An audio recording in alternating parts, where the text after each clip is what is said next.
হয়ে যায়, তাহলে মনে করতে হবে যে স্বৈরাচার আমাদের মাঝে সিলেট থেকে আর এক বড় স্বৈরাচার আমাদের ঘাড়ে এসে বসবে।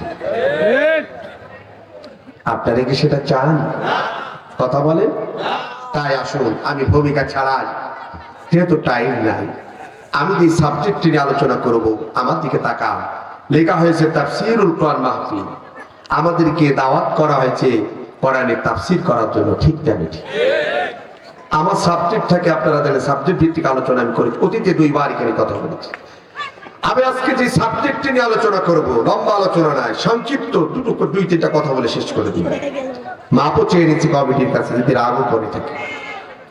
আমার আলোচনার সাবজেক্ট রেকর্ড করতে পারে, লিখে রাখতে পারে, আমার দিকে তাকান। মহাগ্রন্থ কোরআনুল কারীমের মধ্যে একটি সূরা আছে, সূরাটির নাম হলো সূরা নাহাল। কি নাম বললাম? কথা বলতে হবে, কি নাম? সূরা নাহাল। কোরআন শরীফের মধ্যে আছে। এই সূরাটির মক্কায় অবতীর্ণ হয়েছে। সূরাটি কোথায় অবতীর্ণ হয়েছে? মক্কা। এই সূরাটির আয়াত হচ্ছে 128টি। কয়টি? 128টি। এই সূরাটির মধ্য থেকে আমি 90 নম্বর আয়াতটি আলোচনা করব। কত নম্বর আয়াত? যে আয়াতটা বাংলাদেশের প্রত্যেকটা মসজিদে জুমার নামাজের সময়, প্রতি জুমার নামাজের সময় এ জাতির শ্রেষ্ঠ সন্তান ইমাম সাহেবেরা দাঁড়িয়ে যে আয়াতটা আমাদের মাঝে প্রতি জুমায় আমাদেরকে তেলাওয়াত করে শোনায়। আমরা অনেকে এই আয়াত অনেকে শোনার সাথে সাথে অর্থ বুঝি আর না বুঝি, কেউ কেউ যখনই ইমাম সাহেব আয়াতটা তেলাওয়াত করে আমরা বুঝে ফেলি এখন খুতবা সমাপ্ত হয়ে যাচ্ছে, নামাজের জন্য দাঁড়িয়ে যেতে হবে। সে আয়াতটা একটু দেখেন, একেবারে কমন একটা আয়াত। আয়াতটা হলো এই, আল্লাহ বলেন আউযু বিল্লাহি মিনাশ শাইতানির রাজীম, বিসমিল্লাহির রহমানির রহিম, ইন্নাল্লাহা ইয়া'মুরু বিল আদলি ওয়াল ইহসান ওয়া ইতা'i যিল কুরবা ওয়া ইয়ানহা আনিল ফাহশাই ওয়াল মুনকারি ওয়াল বাগই ইয়া'iযুকুম লা'আল্লাকুম তাযাক্কারুন। আয়াতটা শুনেছেন আপনারা কোনোদিন? কথা বলতে হবে, শুনেছেন? এটা কমন আয়াত। যে ইমাম সাহেব যখনই বলে ইয়া'iযুকুম লা'আল্লাকুম তাযাক্কারুন, রহিম দাদা কোরআনের অত বুঝুক আর না বুঝুক, ও এতটুকু বোঝে এখন দাঁড়িয়ে যেতে হবে, নামাজ শুরু হবে। কতক্ষণ ঠিক যাবে? কথা বলেন। কিন্তু আল্লাহ পাক রব্বুল আলামিন এই আয়াতের মধ্যে কি বলেছে আমরা তখন এটা গবেষণা করি না। নবীজি বলছেন, ও দুনিয়ার মানুষের, আমার উম্মতেরা শোনো, তোমরা যদি আল্লাহর এই আয়াতের বিধান থেকে প্রকৃতপক্ষে তোমরা যদি জেনে এবং বুঝে আমল করতে, তোমরা সোনার মানুষে রূপান্তরিত হয়ে যাচ্ছে। সুবহানাল্লাহ বলবেন না? আসতে বললেন কেন? সুবহানাল্লাহ বলবেন না? তাহলে কত বড় গুরুত্বপূর্ণ ইম্পর্টেন্ট এই আয়াত। কিন্তু আমরা শুধু শুনি, কিন্তু তার অর্থগুলো কখনো মনোযোগ দিয়ে আমরা চিন্তা ফিকির করি না যে আল্লাহ কি বলছে। এই আয়াতের মধ্যে আল্লাহ তাআলা 6টা বিষয় কথা বলেছেন। এদিকে তাকান, কয়টা? 6টা। 3টা আল্লাহ তাআলা আদেশ আর 3টা নিষেধের কথা বলেছে। কয়টা আদেশ? এদিকে তাকান, কয়টা? 3টা আদেশের কথা বলেছেন আয়াতের মধ্যে আল্লাহ তাআলা, আর 3টা নিষেধের কথা বলেছে। আমরা সেই 3টা আদেশ আর 3টা নিষেধ, সেই 6টা বিষয় ফুলফিল আলোচনা করতে পারবো, টাচ দিয়ে যাবো। শুনতে রাজি আছেন তো ইনশাআল্লাহ? আমার দিকে তাকান। তাহলে এই আয়াতটা কি আপনাদের জানাশোনা আছে তো? নাহাল শব্দের অর্থ হলো মৌমাছি। জোরে বলেন কি? নাহাল শব্দের অর্থ কি? মৌমাছি, যেটা মধু সংগ্রহ করে। মধু চেনেন তো আপনারা? মধু ভালো জিনিস, খাবেন আপনারা। কি জিনিস বলে? সব রোগের শেফা। নবীজি বলেছেন তোমরা কালো জিরা এবং মধু খাবা। কিন্তু আমরা এমন একটা সমাজে বাস করি, মধু ভালো জিনিস বলে যেই জিনিসের কত, যেই জিনিসটা আমি, তার ভেজালও বাংলাদেশে বেশি। কথা কাল, মধু একটা দামি জিনিস কিন্তু ভেজাল বেশি। যার কারণে আজ খাঁটি মধু না পাওয়ার কারণে মানুষের রোগ বালাই ভালো হচ্ছে না, ভেজাল খাওয়ার কারণে। ঠিক না? ভাইরা আমার দিকে তাকান। যেহেতু তাফসীর মাহফিল আল্লাহ রাব্বুল আলামিন সূরা নাহলের 90 নম্বর আয়াতের মধ্যে আল্লাহ তাআলা কি বলছেন একটু আমরা তার অর্থ দিকে একটু নজর করি, এরপরে ব্যাখ্যার দিকে যাব। আল্লাহ তাআলা বলছেন ইন্নাল্লাহা ইয়া'মুরু বিল আদলি ওয়াল ইহসান ওয়া ইতা'i যিল কুরবা ওয়া ইয়ানহা আনিল ফাহশাই ওয়াল মুনকারি ওয়াল বাগই ইয়া'iযুকুম লা'আল্লাকুম তাযাক্কারুন। আল্লাহ রাব্বুল আলামিন নিশ্চয় আল্লাহ তাআলা তোমাদেরকে ন্যায় বিচার, ইহসান ও আত্মীয় স্বজনদেরকে সাহায্য নির্দেশ দিয়েছেন এবং সমস্ত অশ্লীল, অন্যায় এবং অসৎ কাজ থেকে তিনি নিষেধ করেছেন। তিনি তোমাদেরকে নসিহত করছেন যেন তোমরা এখান থেকে উপদেশ গ্রহণ করতে পারো। সুবহানাল্লাহ বলবেন না? আল্লাহ তাআলা নিজে নসিহত করছেন, নিজে বর্ণনা করতেছেন। কয়টা বিষয়? কয়টা? এর মধ্যে 3টা আদেশ, আর নিষেধ করেছেন কয়টা? 1 নম্বর আল্লাহ কি আদেশ করলেন একটু আমার দিকে কান লাগান। আল্লাহ রাব্বুল আলামিন বলেছেন ইন্নাল্লাহা ইয়া'মুরু বিল আদলি, নিশ্চয় আমি আল্লাহ তোমাদেরকে দুনিয়ার মধ্যে 1 নম্বর তোমাদেরকে কাজ দিলাম, তোমাদের দায়িত্ব দিলাম, এই সমাজের মধ্যে তোমাদেরকে ন্যায় বিচার প্রতিষ্ঠা করতে হবে। আদল শব্দের অর্থ হলো ন্যায় বিচার। জোরে বলেন কি বিচার? বলেন জুম্মার নামাজে মসজিদে যখন ইমাম সাহেব খুতবা দিত, ওখানে আওয়ামী লীগ নামাজ পড়তো, বিএনপি নামাজ পড়তো, তবলিগ, চরমরা, আটকশি, দানবাগি, জাসদ, বাসদ, খেদের শোধ, আরো যত আছে সবাই অন্তত পক্ষে আরদা করুক আর না করুক, নেতার অন্তত জুম্মার নামাজ অনেকে যান। কথা বলেন দেখেন, যাই কি যাই না? কিন্তু ইমাম সাহেব এই নামাজের খুতবার মধ্যে কি সুন্দর করে বলেছেন ন্যায় বিচার প্রতিষ্ঠা করতে হবে। বলেন এই কথা কে না জানে? কিন্তু আমাদের সমাজের ন্যায় বিচার আছে। প্রত্যেক জুমার নামাজের সময় এই আয়াত তেলাওয়াত করার পরে শুধু শুনি, বাস্তব জীবনে আমরা এটাকে আমল করি না। যদি বাস্তব জীবনে আমাদের দেশের মানুষ, আমাদের দেশের নেতারা এই আয়াতটাকে গবেষণা করত আর ফিকির করত আর পালন করত, আল্লাহে বললাম তারা দুনিয়ার মধ্যে শ্রেষ্ঠ মানুষ হিসেবে জাতির কাছে পরিচিতি লাভ করত।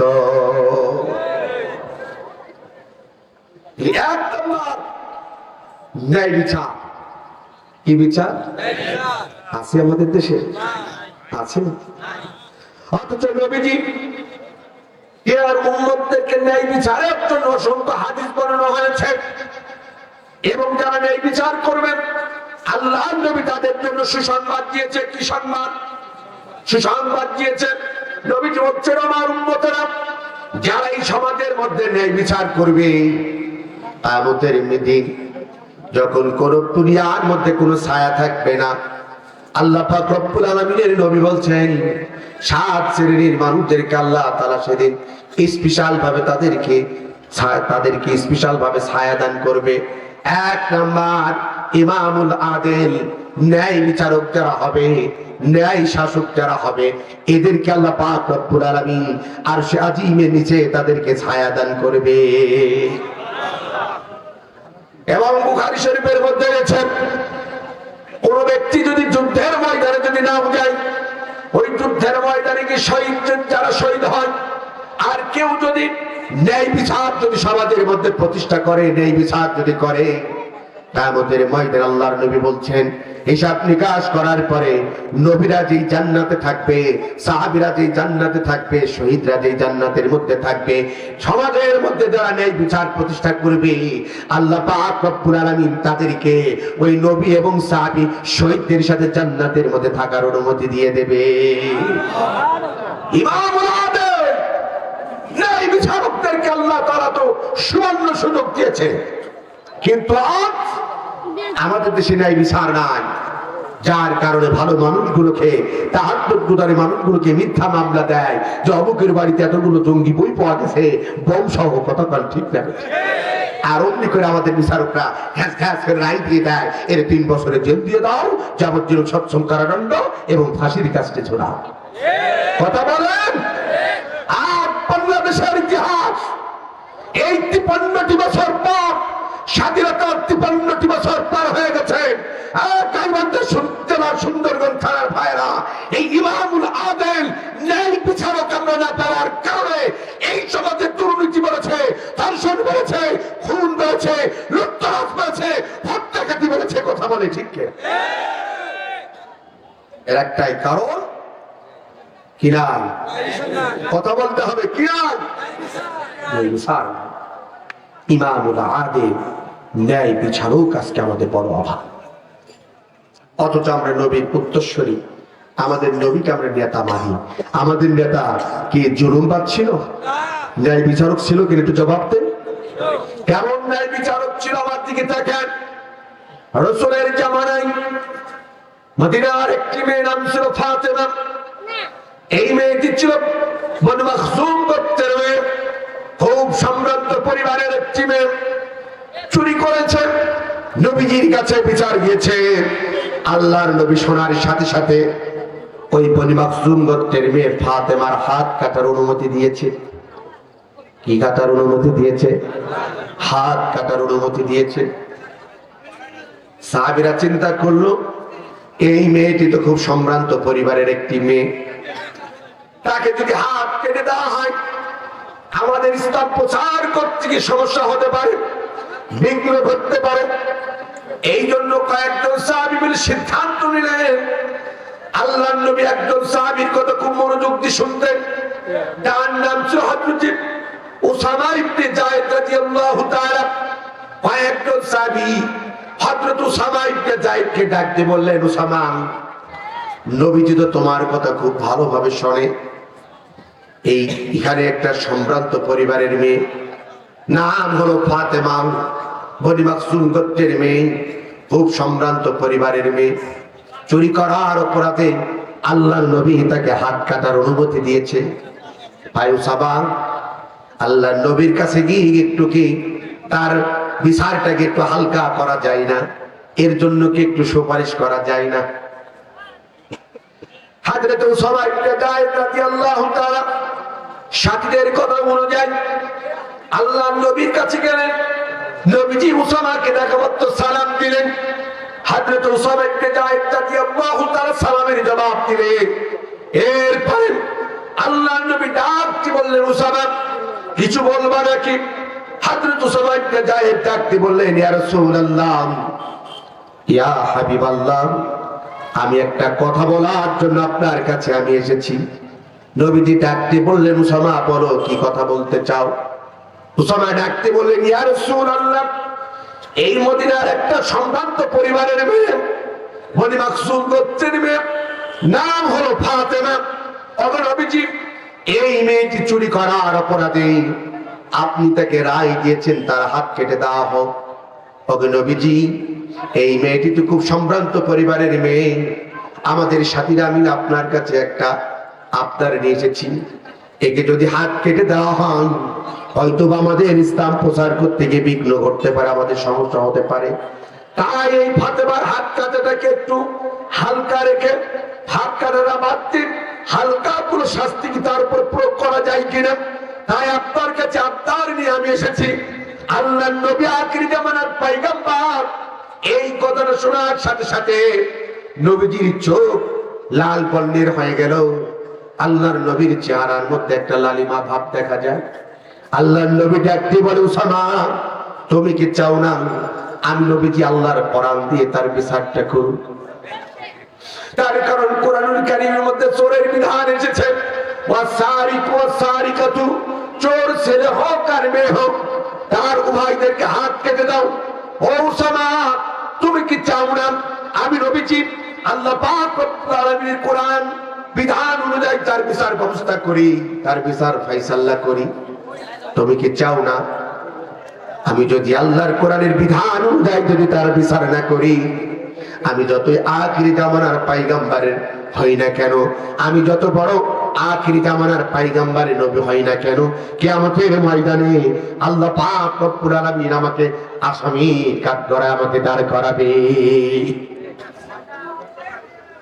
তাই তুমি কি চাও না কোরআন দিয়ে তার বিচার করি? এই কথা বলার পরে আল্লাহর নবী ডাকতে বললেন, ও উসামা, তুমি সরে রাখো, আমার মেয়ে মুহাম্মদ বিনতে ফাতেমা, আমার মেয়ে যদি ফাতেমাও যদি আজকে চুরি করত, আমি মুহাম্মদ সাল্লাল্লাহু আলাইহি সাল্লাম যেই কোরআন দিয়ে বিচার ব্যবস্থা এই সমাজে চালু করেছি, বিচারের রায় দিয়েছি, ও উসামা তুমি শুনে রাখো, আমার মেয়ে ফাতেমা যদি চুরি করে, আমি মুহাম্মদ সাল্লাল্লাহু আলাইহি সাল্লাম তার এই হাত কথা থেকে বিরত থাকতে পারতাম না। আল্লাহু আকবার বলেন।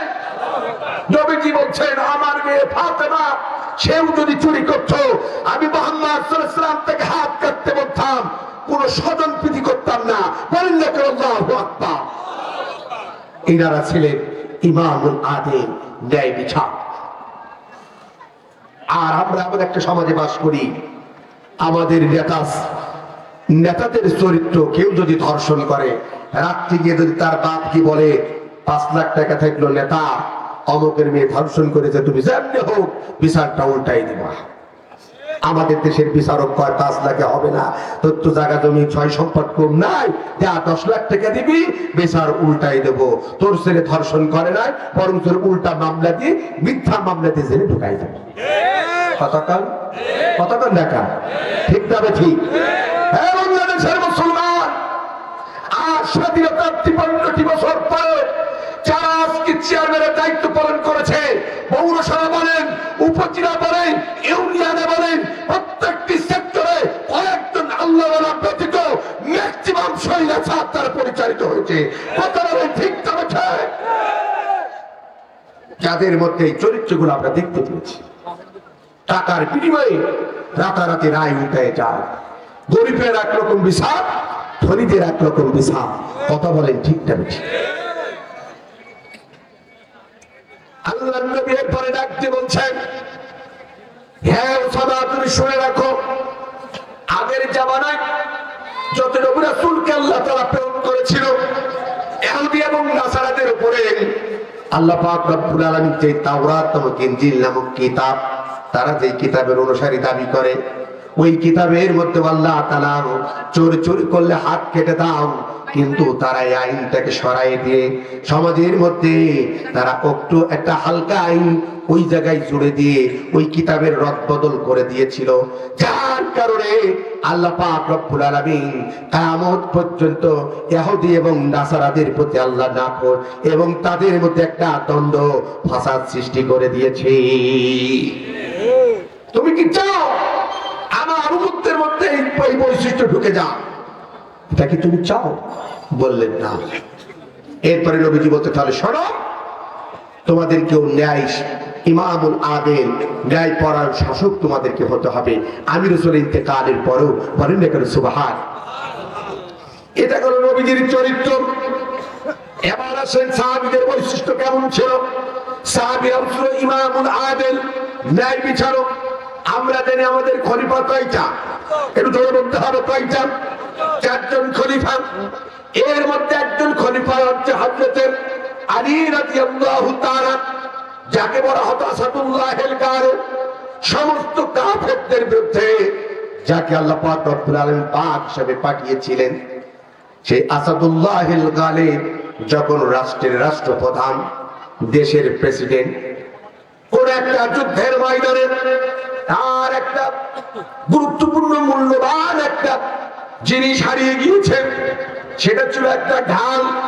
এই ঢালটা যখন হারিয়ে গেছে, হযরত আলী রাদিয়াল্লাহু তাআলা তিনি চিন্তা করলেন, একজন ইহুদি চুরি করেছে, এখন যদি আমি ওই ইহুদির কাছ থেকে জোর করে ঢালটা ছিনিয়ে আনি, সমাজের মানুষ আমাকে খারাপ বলবে যে অমুক খলিফা জোর করে ইহুদির বাড়ি থেকে সম্পদ লুণ্ঠন করেছে, আমার নামে তহমত দেবে। এই জন্য রাষ্ট্রপ্রধান তিনি এই কাজটা করলেন না। তিনি কি করলেন, তার জামানায় যিনি প্রধান বিচারপতি ছিলেন তার নাম ছিল কাজী সুরাহি। কি নাম বললাম? কাজী সুরাহি। ইনি ছিলেন হযরত আলী রাদিয়াল্লাহু তাআলা জামানের প্রধান বিচারপতি। আমার ভাইরা আমার, হযরত আলী রাদিয়াল্লাহু তাআলা কাজী সুরাহির কাছে কি বললেন, ভাই প্রধান বিচারপতি, অমুক যুদ্ধে আমার একটা সুন্দর ধান ছিল, অমুক ইহুদি চুরি করেছে, তোমাকে এর বিচার করে দিতে হবে। প্রধান বিচারপতি ডাকতে বললেন, কে সেই ইহুদি, নাম বলো। নাম বললেন। প্রধান বিচারপতি তার বাড়িতে লোক পাঠালেন, তাকে ধরে নিয়ে আসা হলো। হযরত আলী রাদিয়াল্লাহু তাআলাকে একদিকে দাঁড় করানো হলো, এরপর ইহুদিকে এক সাইডে দাঁড় করানো হলো।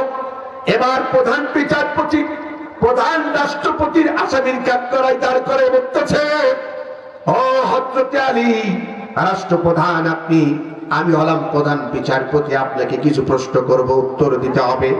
সঠিক জবাব, সঠিক উত্তর যদি দেন, এই যুদ্ধের ঢাল যে সুন্দরভাবে সঠিক তথ্য প্রমাণ দিতে পারবে তাকেই দেওয়া হবে। হযরত আলী বললেন, বলেন কি বলতে চান? প্রধান বিচারপতি কাজী সুরাহি ডাক দিয়ে বলছেন, এই যুদ্ধের ঢালটা যে আপনার, আপনার কি কোনো সাক্ষী আছে?